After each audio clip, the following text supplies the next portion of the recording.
Howdy, folks. I'm back with another video. I am working on the Cool Terrorism John Brown video, uh, but I'm not doing it like the other, obviously, the ones where I'm just like, turn the camera on and talk. Um, this one I'm putting real time and effort into, and I want it to come out well. I'm writing a script. I want it to be cool. Maybe, I mean, it's my first time ever doing something like that. Uh, so it's probably not going to be as good as I want it to be, but hopefully it is at least somewhat cool. But in the meantime, I'm going to release other videos, whatever. So today, what I wanted to talk about was specifically Linux and open source, and how that relates to libertarianism, anarchism, uh, that sort of thing, and like lessons we can learn from it, and this sort of, I don't know. I'm gonna talk about it today, so you'll get the idea of what I'm saying. I honestly was really surprised that like I feel like I haven't heard really anybody in the sort of like libertarian space talk about this, which is kind of, I just thought it was, because one, like I understand like this is going to be the most like the title alone, this is the most niche possible video. If I was looking to try and minimize the possible audience for this video as much as possible, this would be the way. So, but I'm honestly surprised that no one really talks about this in the libertarian space. One, because I feel like there's like oddly enough like a ton of um, tech people in the like more than you would think in this space. I know like for example, this is just one that comes off the top of my head, but Curtis Yarvin, or Mencius Moldbug, who I understand isn't a libertarian, and but he is in this space. He talks to the people related to these sort of things. But he used to be a libertarian at least, and he's a software engineer. And I know I just in passing they'll mention it and stuff like that. And I know there's a bunch of software people in uh, the liberty movement, which is what really surprises me. Like this isn't something that they would bring up as an example of uh, how the free market can function, specifically without intellectual property, um, because a lot of anarcho-capitalists make the argument for no intellectual property, right? And there's still plenty who have their reservations about it and think, you know, otherwise, that it will. There's no incentive for innovation. There's no incentive for creating things, and I think the Linux and open source space is such a good and clear example of how that's completely wrong, um, and that we don't need these intellectual property laws for technology to continue to innovate and flourish and do well. Um, so this is what I'm going to be talking about. All right. So, because I really, really, really hope I get a lot of people in here, that I get at least some libertarians watching this video who haven't heard about Linux and haven't heard about this sort of stuff, because the way I see it, because I was a Linux guy before I was a libertarian, and the way I see it, Linux is the operating system of libertarians and anarcho-capitalists. Uh, it really just the whole space, um, very similar community, similar ideas, a lot of the same stuff. And it just blows me away that these two spaces haven't clashed sooner. So, how I want to start off is this is my I use Linux personally. I use Windows too. I'm sure you've seen I've recorded the first couple videos I was on Windows. That's where I play most of my video games. But I'm currently using Pop! OS 20.10. Not that most of you care about that. But I just, gosh darn it. Like I said, I'm a tech guy before I'm a libertarian. And so,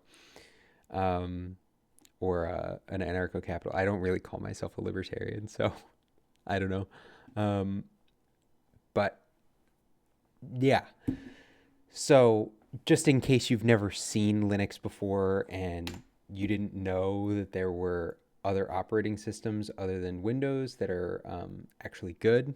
Oh, by the way, I do have the 5700 XT. Don't let them lie to you and tell you that I have a 5600 because I don't. I'm actually much cooler than that. And yes. But anyways,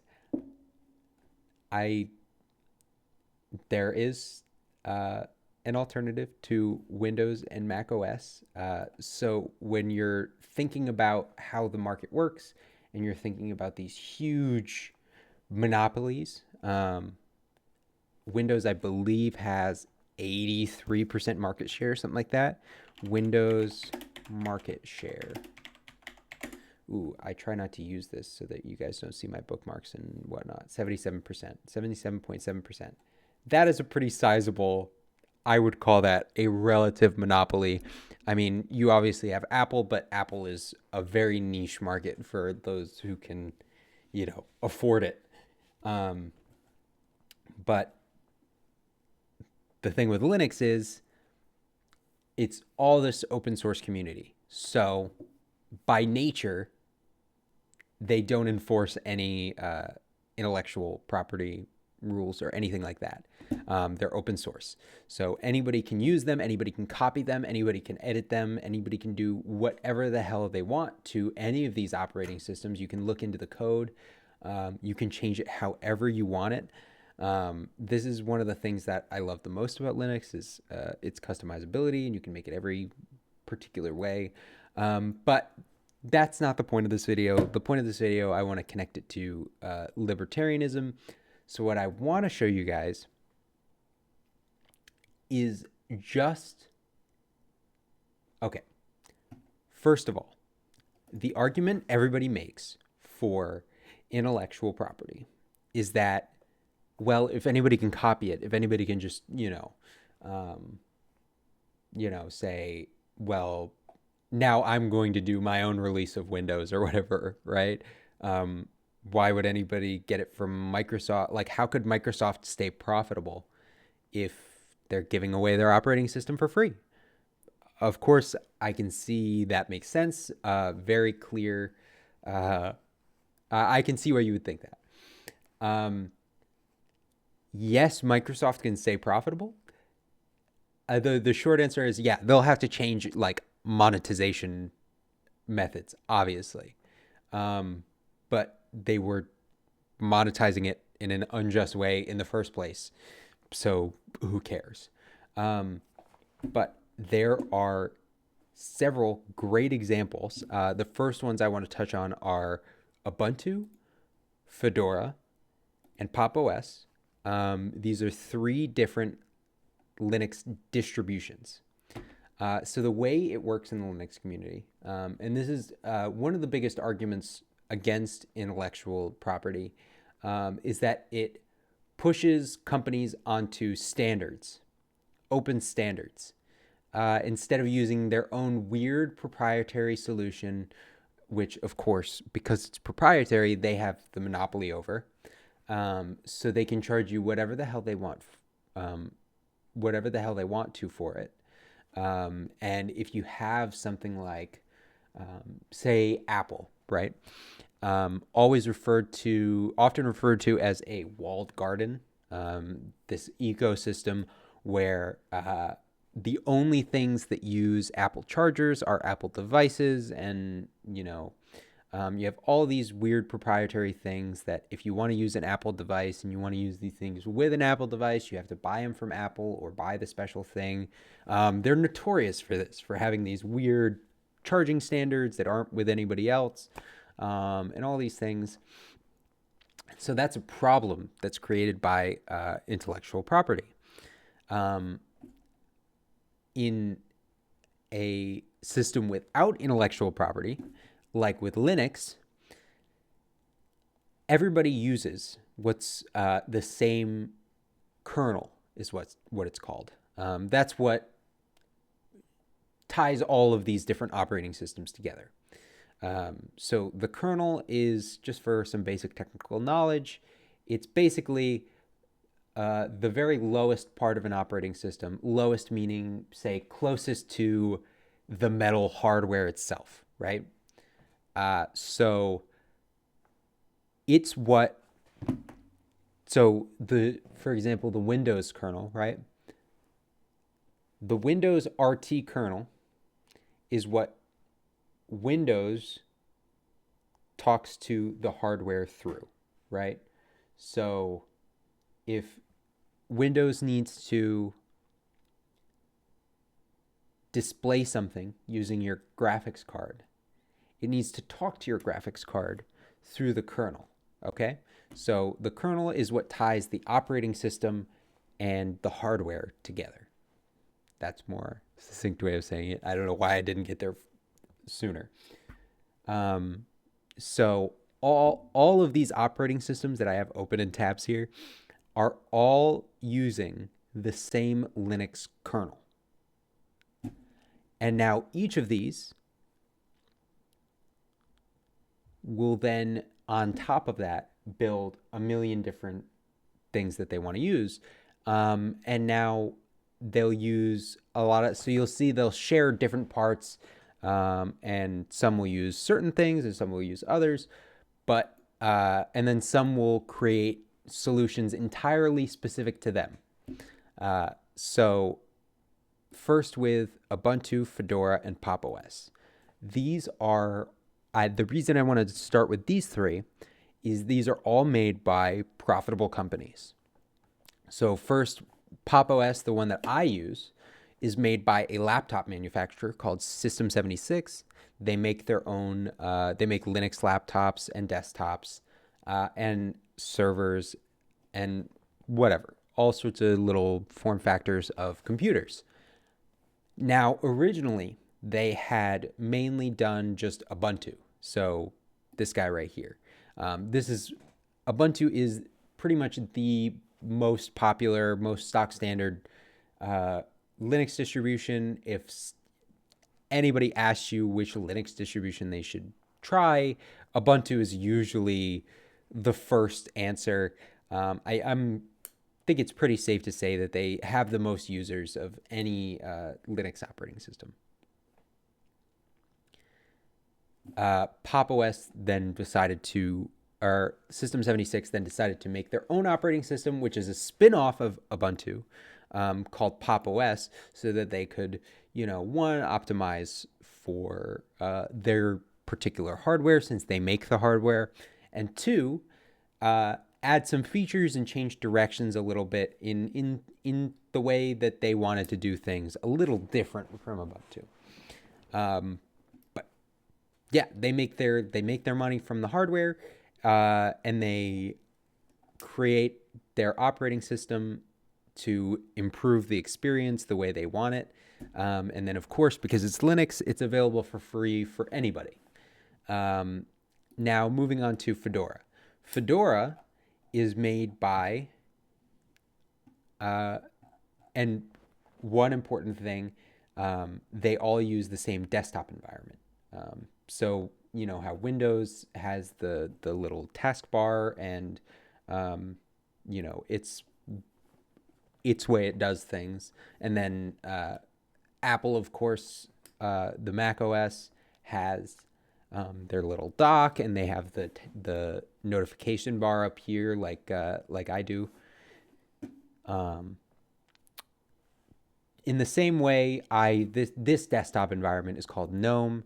Linux has a bunch of different desktop environments that you can choose from, and so each Linux distribution will ship with a different desktop environment, which can be changed with a little technical know-how and effort, but a lot of them will choose a different one. These Ubuntu, Fedora, and Pop! OS, just for an example of how the lack of intellectual property will push these places onto standards, but not make them identical. They all three use the GNOME desktop, and as you can see, it's the exact same thing, but they're using a slightly different theme, that sort of thing, to make it look a little different, add some personal touches. I'm such a rambler. I understand how frustrating this must be to listen to. So Fedora is owned by Red Hat, created by Red Hat, and Red Hat was just bought out by IBM for, I would say, somewhere in the neighborhood of $1 billion. Let me see. IBM Red Hat. Let's see.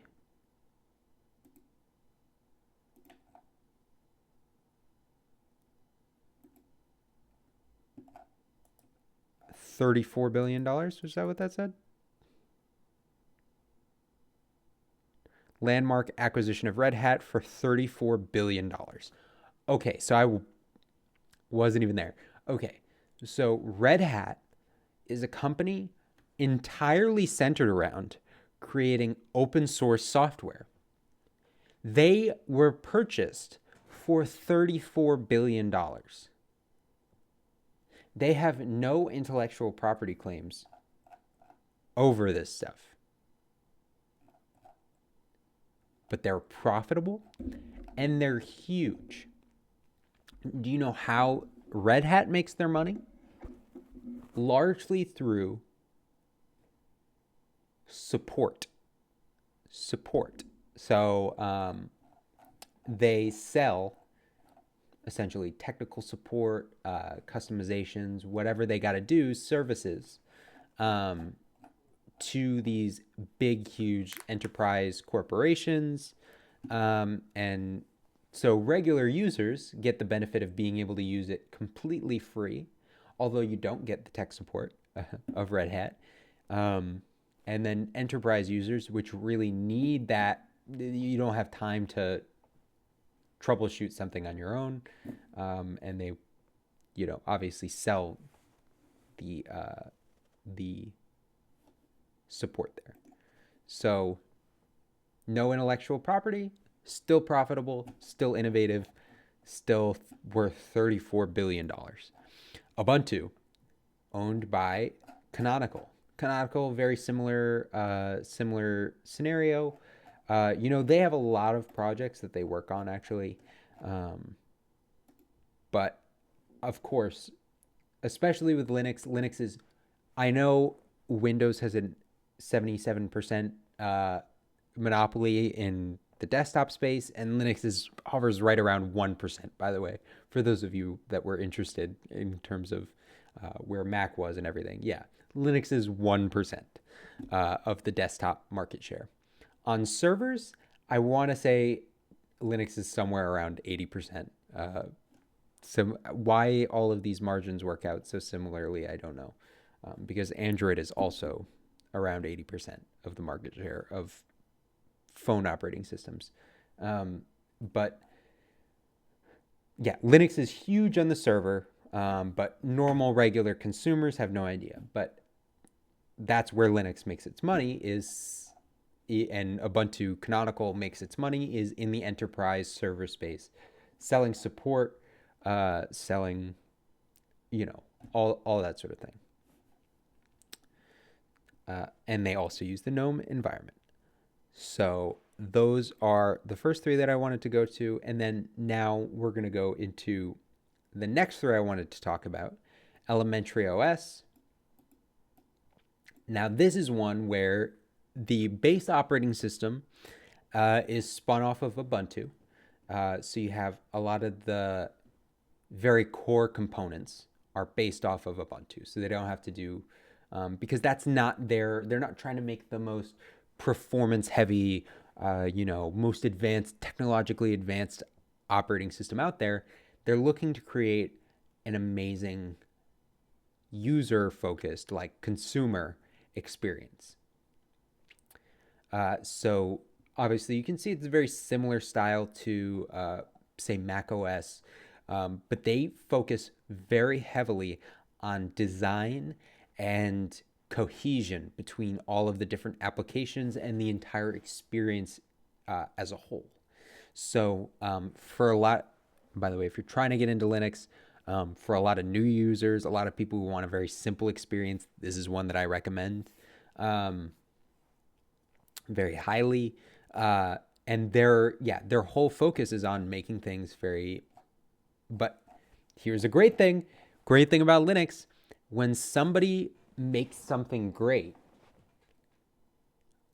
all these different Linux distributions can copy it. They can use it. They can incorporate it into their own. And so Elementary OS did a great thing by making a fantastic app center right here.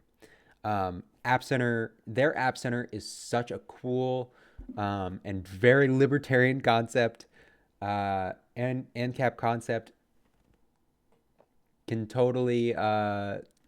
I just want ANCAPs to get into Linux, please, for the love of God.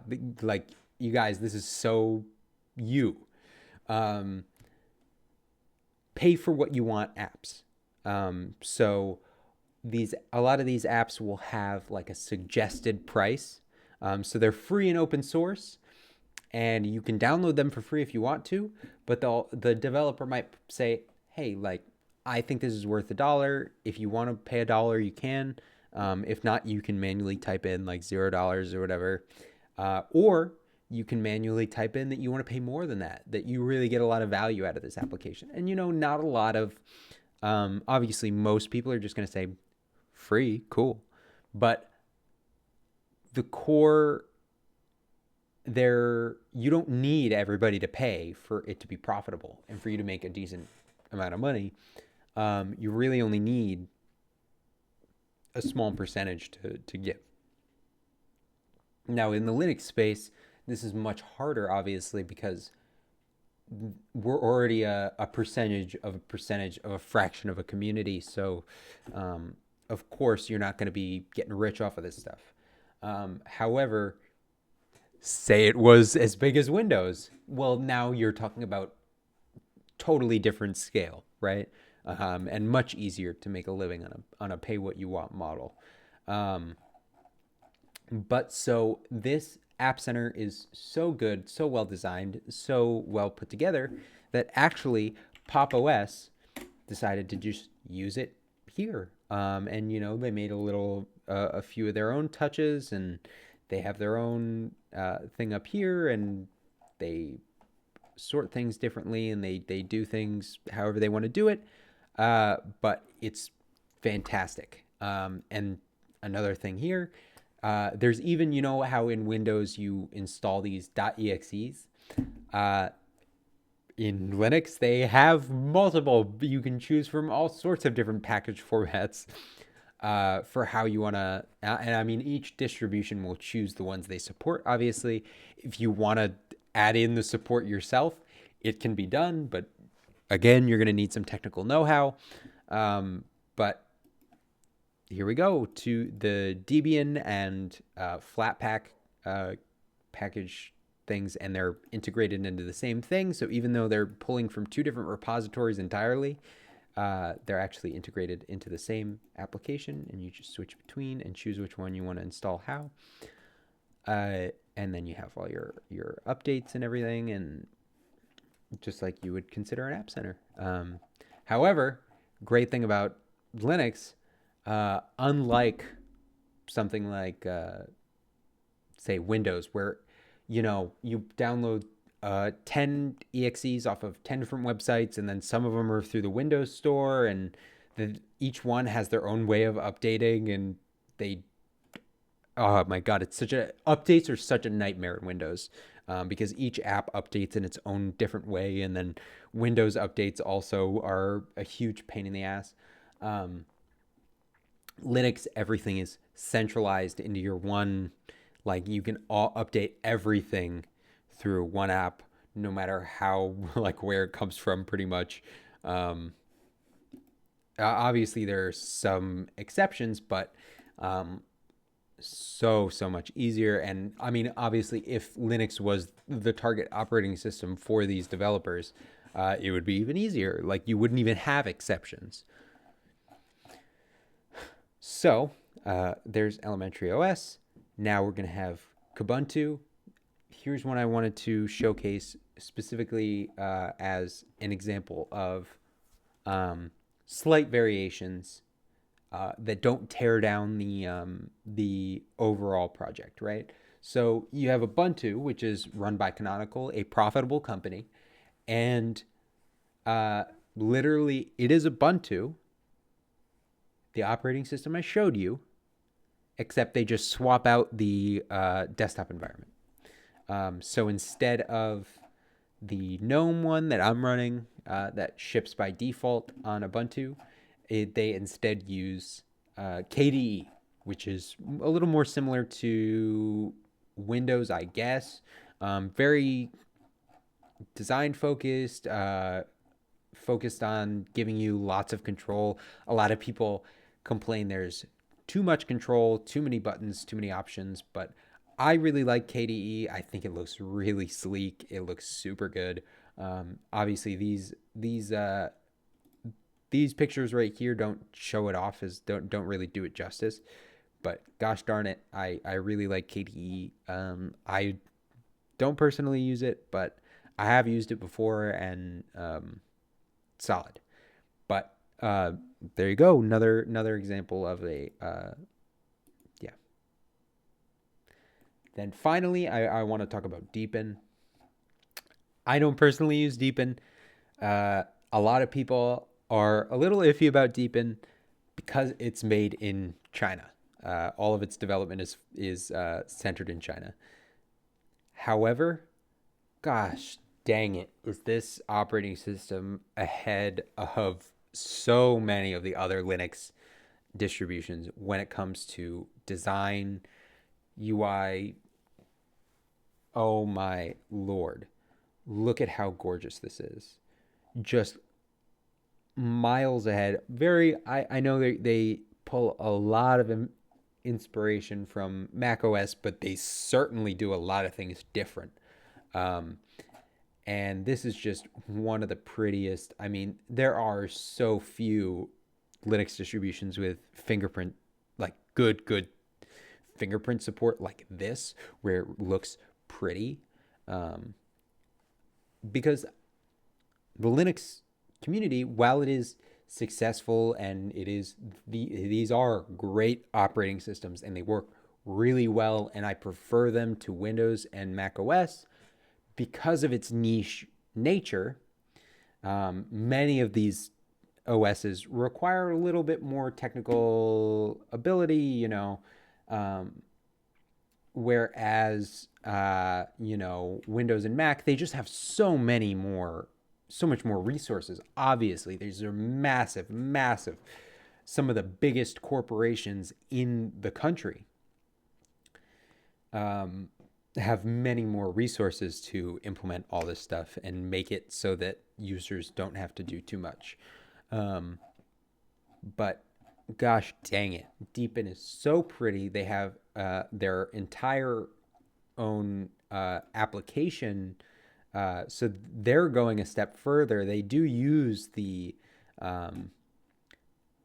do use the Linux kernel that everybody else uses, and I'm sure there's plenty of other stuff that they use, and even just base their own things off of as a starting point.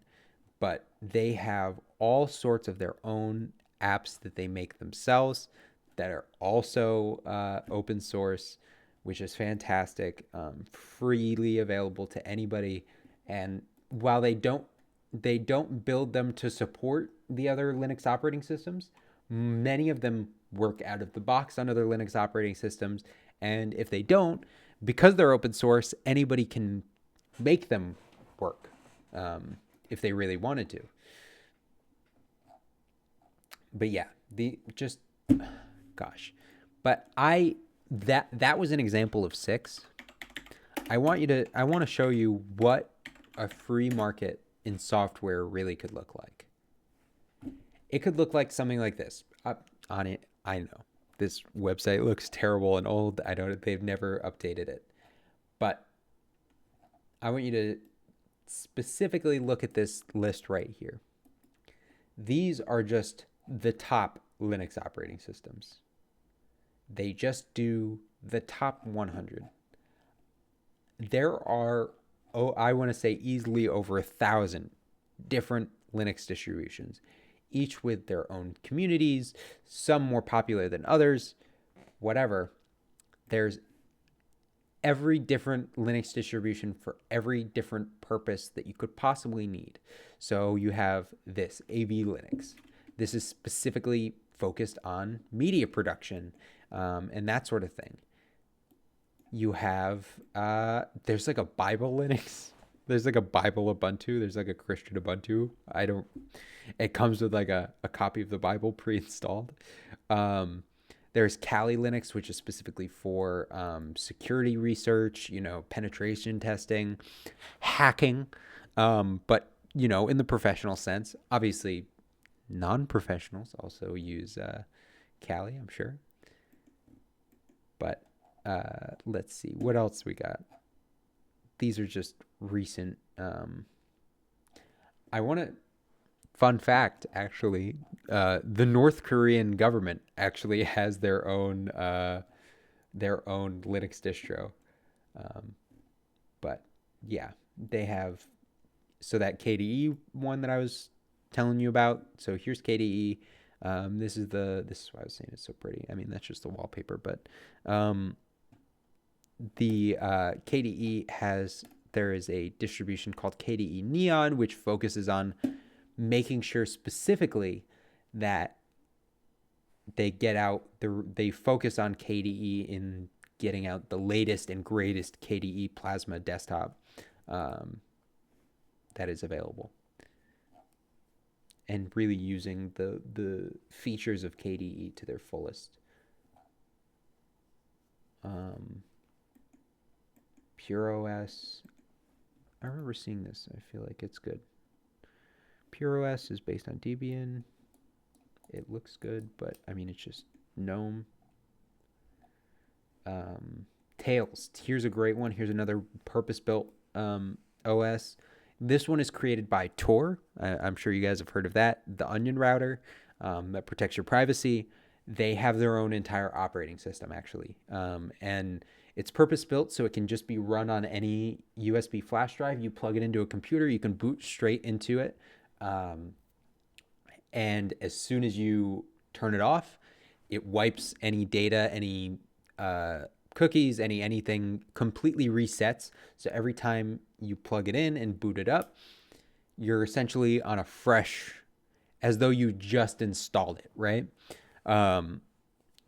So super focused on privacy and security. And there you go. This is what a free market in software looks like. You don't just go, okay, you either choose Windows or Mac and that's it. That's all you have. No, you have hundreds of purpose-built options to meet exactly your needs. Many are profitable. Many are just passion projects. Some are non-profits that are completely just dedicated to making a free and accessible product for people to use and get value out of.